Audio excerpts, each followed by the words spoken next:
जय श्री राधे कृष्ण। आप सभी का हमारे YouTube चैनल पे बहुत बहुत स्वागत है। आइए सुनते हैं श्री दुर्गा सप्तशती छठे, सातवें और आठवें अध्याय की कथा। छठे अध्याय की कथा। इस अध्याय में ध्रुवलोचन वध की कथा का वर्णन है।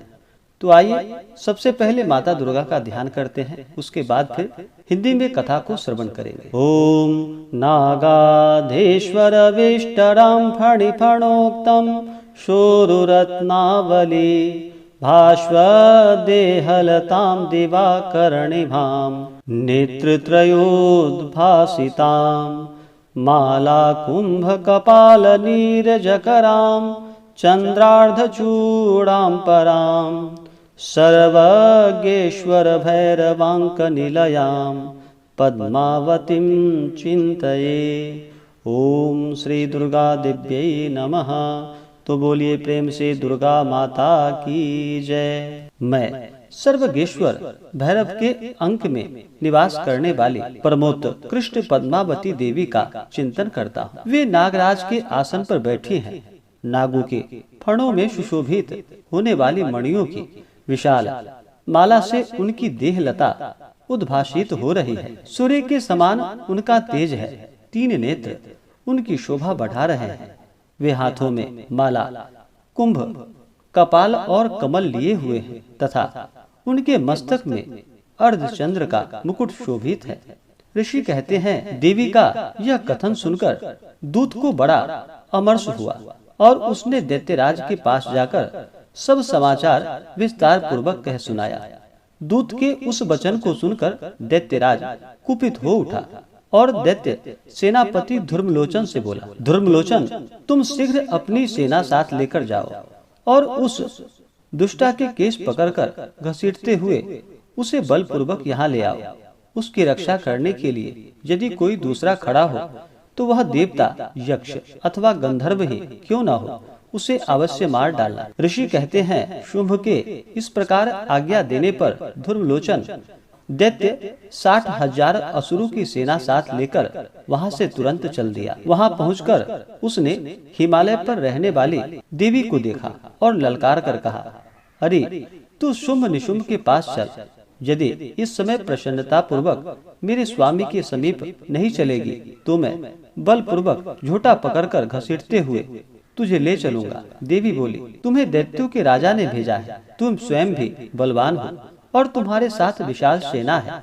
ऐसी दशा में यदि मुझे बलपूर्वक ले चलोगे तो मैं तुम्हारा क्या कर सकती हूँ। ऋषि कहते हैं, देवी के यूं कहने पर असुर ध्रुवलोचन उनकी ओर दौड़ा। तब अंबिका हुम शब्द के उच्चारण मात्र से उसे भस्म कर दिया। फिर तो क्रोध में भरी हुई दैत्यों की विशाल सेना और अंबिका ने एक दूसरे पर तीखे साय को शक्तियों तथा फरसों की वर्षा आरंभ की। इतने में ही देवी का वाहन सिंह क्रोध में भरकर भयंकर गर्जना करके गर्दन के बालों को हिलाता हुआ असुरों की सेना में कूद पड़ा। उसने कुछ दैत्यों को पंजों की मार से, कितनों को अपने जबड़ों से और कितने ही महादैत्यों को पटक कर ऊंट की दाढ़ों से घायल करके मार डाला। उस सिंह ने अपने नखों से कितनों के पेट फाड़ डाले और थप्पड़ मारकर कितनों के सिर धड़ से अलग कर दिए। कितनों की भुजाएं और मस्तक काट डाले तथा अपनी गर्दन के बाल हिलाते हुए उसने दूसरे दैत्यों के पेट फाड़कर उनका रक्त चूस लिया। अत्यंत क्रोध में भरे हुए देवी का वाहन उस महाबली सिंह ने क्षण भर में ही असुरों की सारी सेना का संहार कर डाला। शुंभ ने जब सुना कि देवी ने ध्रुवलोचन असुर को मार डाला तथा उनके सिंह ने सारी सेना का सफाया कर डाला, तब उस दैत्यराज को बड़ा क्रोध हुआ। उसका ओठ कांपने लगा। उसने चंड और मुंड नामक 2 महादैत्यों को आज्ञा दी कि हे चंड और हे मुंड, तुम लोग बहुत बड़ी सेना लेकर वहां जाओ। उस देवी के झोटे पकड़कर अथवा उसे बांधकर शीघ्र यहाँ ले आओ। यदि इस प्रकार उनको लाने में संदेह हो तो युद्ध में सब प्रकार के अस्त्र शस्त्रों तथा समस्त आसुरी सेना का प्रयोग करके उनकी हत्या कर डालना। उस दुष्टा की हत्या होने तथा सिंह के भी मारे जाने पर उस अंबिका को बांधकर साथ ले शीघ्र ही लौटाना। इस प्रकार श्री मार्कंडेय पुराण में सावर्णिक मनमंत्र की कथा के अंतर्गत देवी महात्म्य में ध्रुवलोचन वध नामक छठा अध्याय पूरा हुआ। तो बोलिए प्रेम से माता दुर्गा की जय। सातवें अध्याय की कथा। इस अध्याय में चंड और मुंड के वध का वर्णन किया गया है। तो आइए सबसे पहले माता दुर्गा का ध्यान करते हैं। ओम ध्यायेयं रत्नपीठे शुककला पठितं शृण्वतीं श्यामलांगीं नैस्तैकाघ्रिगं सरोजे शशिशकलधरां वल्लिकीं वादयन्तीं कहलाराबद्धमालां नियमिता विलसच्चुल्लिकां रक्तवस्त्रां मातांगीं शंखपात्रां मधुरमधुमदां चित्रकूटभासिलां। ओम श्री दुर्गा दिव्यै नमः। तो बोलिए प्रेम से दुर्गा माता की जय। मैं मातंगी देवी का ध्यान करता हूँ। वे रत्नमय सिंहासन पर बैठकर पढ़ते हुए तोते का मधुर शब्द सुन रही हैं। उनके शरीर का वर्ण श्याम है। वे अपना एक पैर कमल पर रखे हुए हैं और मस्तक पर अर्धचंद्र धारण करती हैं तथा कहलार पुष्पों की माला धारण किए वीणा बजाती हैं। उनके अंग में कसी हुई चोली शोभा पा रही है। वे लाल रंग की साड़ी पहने हाथों में शंखमय पात्र लिए हुए हैं। उनके वदन पर मधु का हल्का हल्का प्रभाव जान पड़ता है और ललाट में बिंदी शोभा दे रही है। ऋषि कहते हैं तदंतर शुंभ की आज्ञा पाकर वे चंड मुंड आदि दैत्य चतुरंगिनी सेना के साथ अस्त्र शस्त्रों से सुसज्जित हो चल दिए। फिर गिरिराज हिमालय के स्वर्णमय ऊंचे शिखर पर पहुंचकर उन्होंने सिंह पर बैठी देवी को देखा। वे मंद मंद मुस्कुरा रहे थे। उन्हें देखकर दैत्य लोग तत्परता से पकड़ने का उद्योग करने लगे। किसी ने धनुष तान लिया, किसी ने तलवार संभाली और कुछ लोग देवी के पास आकर खड़े हो गए। तब अंबिका ने उन शत्रुओं के प्रति बड़ा क्रोध किया। उस समय क्रोध के कारण उनका मुख काला पड़ गया, ललाट में भौहें टेढ़ी हो गई और वहां से तुरंत विकराल मुखी काली प्रकट हुई जो तलवार और पाश लिए हुए थी। वे विचित्र खटवांग धारण किए और चिते के चर्म की साड़ी पहनी नर मुंडों की माला से विभूषित थी। उनके शरीर का मांस सूख गया था, केवल हड्डियों का ढांचा ही था जिससे वे अत्यंत भयंकर जान पड़ती थी। उनका मुंह बहुत विशाल था। जीभ लपलपाने के कारण वे और भी डरावनी प्रतीत होती थी। उनकी आंखें भीतर को धंसी हुई और कुछ लाल थी। वे अपनी भयंकर गर्जना से संपूर्ण दिशाओं को गुंजा रही थी। बड़े बड़े दैत्यों का वध करती हुई वे काली देवी बड़े वेग से दैत्यों की उस सेना पर टूट पड़ी और उन सबको भक्षण करने लगी। वे पाशर्व रक्षकों को अंकुशधारी महावतों योद्धाओं और घंटा सहित कितने ही हथियारों को एक ही हाथ में पकड़कर मुंह में डाल लेती थी। इस प्रकार घोड़े, रथ और सारथी के साथ रथी सैनिकों को मुंह में डालकर वे उन्हें बड़ा भयानक रूप से चबा डालती थी। किसी के बाल पकड़ लेती थी, किसी का गला दबा देती थी, किसी को पैरों से कुचल डालती थी और किसी को छाती के धक्के से गिराकर मार डालती थी। वे असुरों के छोड़े हुए बड़े बड़े अस्त्र शस्त्र मुंह से पकड़ लेती थी और रोष में भरकर उनको दांतों से पीस डालती थी। काली ने बलवान एवं दुरात्मा दैत्यों की वह सारी सेना रौंद डाली, खा डाली और कितनों को मार भगाया। कोई तलवार के घाट उतारे गए, कोई खटवांग से पीटे गए और कितने ही असुर दांतों के अग्रभाग से कुचले जाकर मृत्यु को प्राप्त हुए। इस प्रकार देवी ने असुरों की उस सारी सेनाओं को क्षण भर में मार गिराया। यह देख चंड उन अत्यंत भयानक काली देवी की ओर दौड़ा तथा महादैत्य मुंड ने भी अत्यंत भयंकर बाणों की वर्षा तथा हजारों बार चलाए हुए चक्रों से उन भयानक नेत्रों वाली देवी को आच्छादित कर दिया। वे अनेकों चक्र देवी के मुखों में समाये हुए ऐसे जान पड़े मानो सूर्य के बहुतेरे मंडल बादलों के उदर में प्रवेश कर रहे हों। तब भयंकर गर्जना करने वाली काली ने अत्यंत रोष में भरकर विकट अट्टहास किया। उस समय उनके विकराल बदन के भीतर कठिनता से देखे जा सकने वाले दांतों की प्रभाव से वे अत्यंत उज्जवल दिखाई देती थी। देवी ने बहुत बड़ी तलवार हाथों में ले हम का उच्चारण करके चंड पर धावा किया और उसके केस पकड़ उसी तलवार से उसका मस्तक काट डाला। चंड को मारा गया देखकर मुंड भी देवी की ओर दौड़ा। तब देवी ने रोष में भरकर उसे भी तलवार से घायल करके धरती पर सुला दिया। महापराक्रमी चंड और मुंडों को मरा गया देख मरने से बची हुई बाकी सेना भय से व्याकुल हो चारों ओर भाग गई।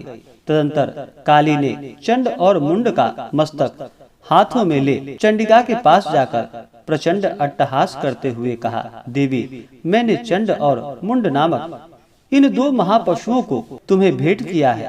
अब युद्ध यज्ञ में तुम शुंभ और निशुंभ का स्वयं ही वध करना। ऋषि कहते हैं, वहां लाए हुए उन चंड मुंड नामक महादैत्यों को देखकर कल्याणमयी चंडी ने काली से मधुर वाणी में कहा, देवी, तुम चंड और मुंड को लेकर मेरे पास आई हो, इसलिए संसार में चामुंडा के नाम से तुम्हारी ख्याति होगी। इस प्रकार श्री मार्कंडेय पुराण में सावर्णी मनवंतर की कथा के अंतर्गत देवी महात्म्य में चंड मुंड वध नामक 7वां अध्याय पूरा हुआ। तो बोलिए प्रेम से माता जगदम्बा दुर्गा की जय। 8वें अध्याय की कथा। इस अध्याय में रक्त बीज बद्ध के कथा का वर्णन किया गया है। तो आइए सबसे पहले माता दुर्गा का ध्यान करते हैं। ओम अरुणाम करुणा तरंगताक्षिम धृतपाशांकुश बाण चाप हस्ताम अणिमादिभिरावृताम मयूखै रहमित्येव विभावये भवानीम। ओम श्री दुर्गा देव्यै नमः। बोलिए प्रेम से दुर्गा माता की जय। मैं अनिमा आदि सिद्धिमयी किरणों से आवृत भवानी का ध्यान करता हूँ। उनके शरीर का रंग लाल है, नेत्रों में करुणा लहरा रही है तथा हाथों में पाश, अंकुश बाण और धनुष शोभा पाते हैं। ऋषि कहते हैं, चंड और मुंड नामक दैत्यों के मारे जाने तथा बहुत सी सेना का संहार हो जाने पर दैत्यों के राजा प्रतापी शुंभ के मन में बड़ा क्रोध हुआ और उसने दैत्यों की संपूर्ण सेना को युद्ध के लिए कूच करने की आज्ञा दी। वह बोला, आज उदायुद्ध नाम के 86 दैत्य सेनापति अपनी सेनाओं के साथ युद्ध के लिए प्रस्थान करे। कंबू नाम वाले दैत्यों के 84 सेना नायक अपनी वाहिनी से घिरे हुए यात्रा करे। 50 कोटि वीर्य कुल के और 100 धर्म कुल के असुर सेनापति मेरी आज्ञा से सेना सहित कूच करे। कालक, दौरहिर्द, मौर्य और कालकेय असुर भी युद्ध के लिए तैयार हो मेरी आज्ञा से तुरंत प्रस्थान करे। भयानक शासन करने वाला असुर राज शुंभ इस प्रकार आज्ञा दे सहस्त्रों बड़ी बड़ी सेनाओं के साथ युद्ध के लिए प्रस्थित हुआ। उसकी अत्यंत भयंकर सेना आती देख चंडिका ने अपने धनुष टंकार से पृथ्वी और आकाश के बीच का भाग गुंजा दिया। राजन तदंतर देवी के सिंह ने बड़े बड़े जोर से दहाड़ना आरंभ किया। फिर अंबिका ने घंटे के शब्द से उस ध्वनि को और भी बढ़ा दिया। धनुष की टंकार, सिंह की दहाड़ और घंटी के ध्वनि से संपूर्ण दिशाएं गूंज उठी। उस भयंकर शब्दों से काली ने अपने विकराल मुख को और भी बढ़ा लिया तथा इस प्रकार से वे विजयिनी हुई। उस तुमल नाद को सुनकर दैत्यों की सेनाओं ने चारों ओर से आकर चंडिका देवी, सिंह तथा काली देवी को क्रोध पूर्वक घेर लिया। राजन, इस बीच में असुरों के विनाश तथा देवताओं के अभ्युदय के लिए ब्रह्मा, शिव, कार्तिकेय, विष्णु तथा इंद्र आदि देवता की शक्तियाँ जो अत्यंत पराक्रम और बल से संपन्न थी, उनके शरीर से निकलकर उन्हीं के रूप में चंडिका देवी के पास गए। जिस देवता का जैसा रूप वैसी वेशभूषा और वैसा वाहन है, ठीक वैसे ही साधनों से संपन्न हो उसकी शक्ति असुरों से युद्ध करने के लिए आई। सबसे पहले हंस युक्त विमान पर बैठी हुई अक्षसूत्र और कमंडलू से सुशोभित ब्रह्मा जी की शक्ति उपस्थित हुई, जिसे ब्रह्माणी कहते हैं।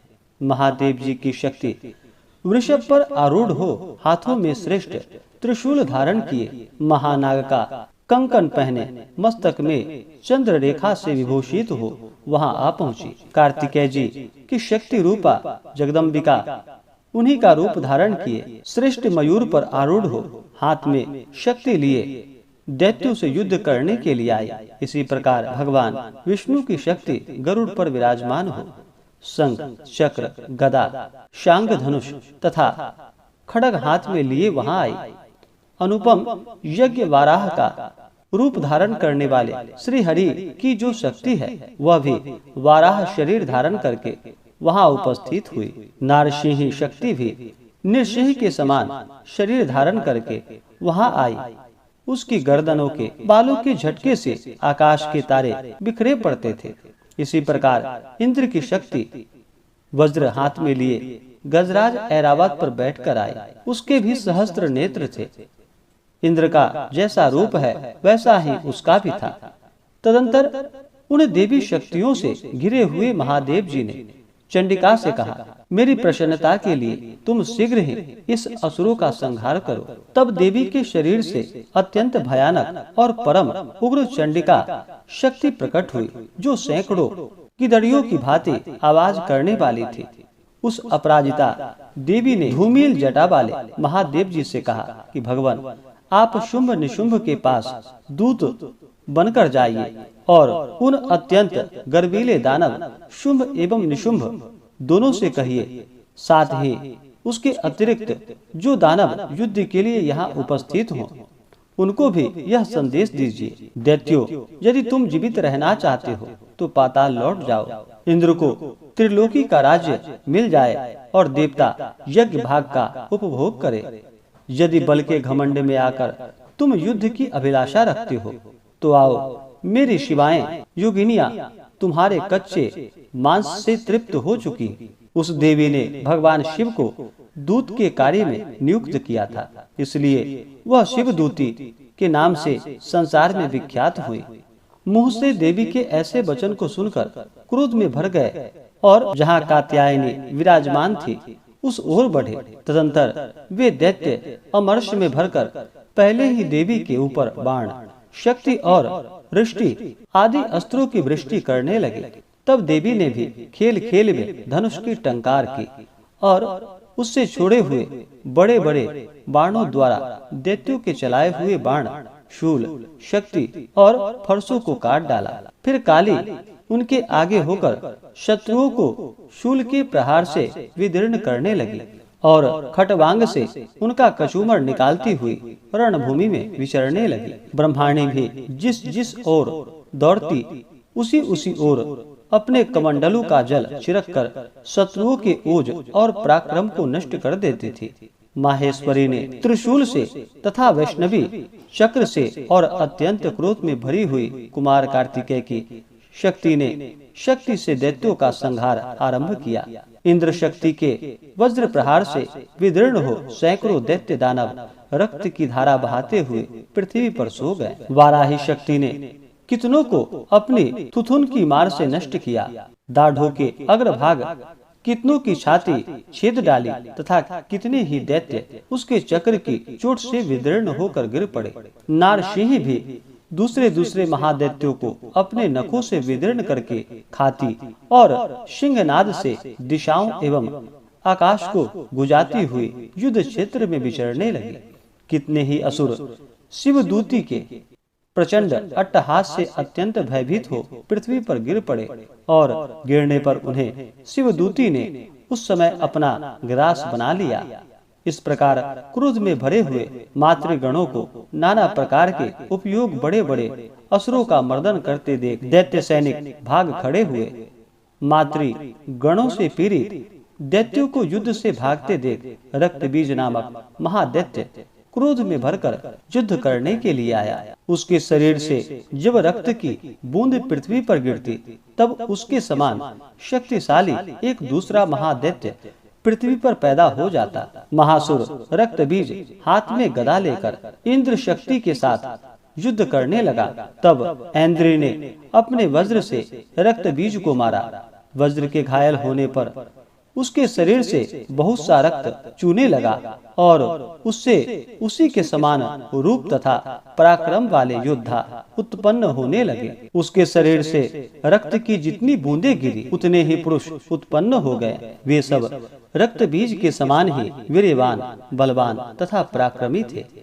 वे रक्त से उत्पन्न होने वाले पुरुष भी अत्यंत भयंकर अस्त्र शस्त्रों का प्रहार करते हुए वहां मातृगणों के साथ घोर युद्ध करने लगे। पुनः वज्र के प्रहार से जब उसका मस्तक घायल हुआ तब रक्त बहने लगे और उससे हजारों पुरुष उत्पन्न हो गए। वैष्णवी ने युद्ध में रक्त बीज पर चक्र का प्रहार किया तथा इंद्री ने उस दैत्य सेना पति को गदा से चोट पहुंचाई। वैष्णवी के चक्र से घायल होने पर उसके शरीर से जो रक्त बहा और उससे जो उसी के बराबर आकार वाले सहस्त्रों महादैत्य प्रकट हुए, उनके द्वारा संपूर्ण जगत व्याप्त हो गया। कौमारी ने शक्ति से, वाराही ने खड्ग से और महेश्वरी ने त्रिशूल से महादैत्य रक्त बीज को घायल किया। क्रोध में भरे हुए उस महादैत्य रक्त बीज ने भी गदा से सभी मातृ शक्तियों पर पृथक पृथक प्रहार किया। शक्ति और शूल आदि से अनेक बार घायल होने पर जो उसके शरीर से रक्त धारा पृथ्वी पर गिरी, उससे भी निश्चय ही सैकड़ों असुर उत्पन्न हुए। इस प्रकार उस महादैत्य रक्त से प्रकट हुए असुरों द्वारा संपूर्ण जगत व्याप्त हो गया। इससे उन देवताओं को बड़ा भय हुआ। देवताओं को उदास देख चंडिका ने काली से शीघ्रता पूर्वक कहा, चामुंडे, तुम अपना मुख और भी फैलाओ तथा मेरे शस्त्रपात से गिरने वाले रक्त बिंदुओं और उनसे उत्पन्न होने वाले महादैत्यों को तुम अपने इस उतावले मुख से खा जाओ। इस प्रकार रक्त से उत्पन्न होने वाले महादैत्यों का भक्षण करती हुई तुम रण में विचरती रहो। ऐसा करने से उस दैत्य का सारा रक्त छिन्न हो जाने पर वह स्वयं भी नष्ट हो जाएगा। उन भयंकर दैत्यों को जब तुम खा जाओगी तब दूसरे नए दैत्य उत्पन्न नहीं हो सकेंगे। काली से यूं कहकर चंडिका देवी ने शूल से रक्त बीज को मारा और काली ने अपने मुख में उसका रक्त ले लिया। तब उसने वहां चंडिका पर गदा से प्रहार किया, किंतु उस गदा पात ने देवी को तनिक भी वेदना नहीं पहुंचाई। रक्त बीज के घायल शरीर से बहुत सा रक्त गिरा, किंतु यूं ही वह गिरा त्यों ही चामुंडा ने अपने मुख में ले लिया। रक्त गिरने से काली के मुख में जो महादैत्य उत्पन्न हुए उन्हें भी वह चट कर गई और उसने रक्त बीज का रक्त भी पी लिया। तदंतर देवी ने रक्त बीज को, जिसका रक्त चामुंडा ने पी लिया था, वज्र, बाण, खड्ग तथा वृष्टि आदि से मार डाला। राजन, इस प्रकार शास्त्रों के समुदाय से आहत एवं रक्तहीन हुआ महादैत्य रक्त बीज पृथ्वी पर गिर पड़ा। नरेश्वर, इससे देवताओं को अनुपम हर्ष की प्राप्ति हुई और मातृगण उन असुरों के रक्तपान के मद से उद्धत सा होकर नृत्य करने लगा। इस प्रकार मार्कंडेय पुराण में सावर्णिक मनमंत्र की कथा के अंतर्गत देवी महात्म्य में रक्त बीज वध नामक 8वां अध्याय पूरा हुआ। तो बोलिए प्रेम से माता जगत जननी जगदम्बा दुर्गा की जय। तो आशा करता हूँ कि यह जानकारी आपको अच्छा लगा हो। ऐसे ही ज्ञानवर्धक जानकारियाँ प्राप्त करने के लिए हमारे इस चैनल पे अगर आप नए हैं तो चैनल को लाल बटन दबा करके सब्सक्राइब करें, साथ में बेल आइकन घंटी को दबाएं ताकि मेरे वीडियो का नोटिफिकेशन आपको समय से मिलता रहे। वीडियो को लाइक करें, शेयर करें। सुखी रहे और स्वस्थ रहे। जय श्री राधे कृष्ण। धन्यवाद।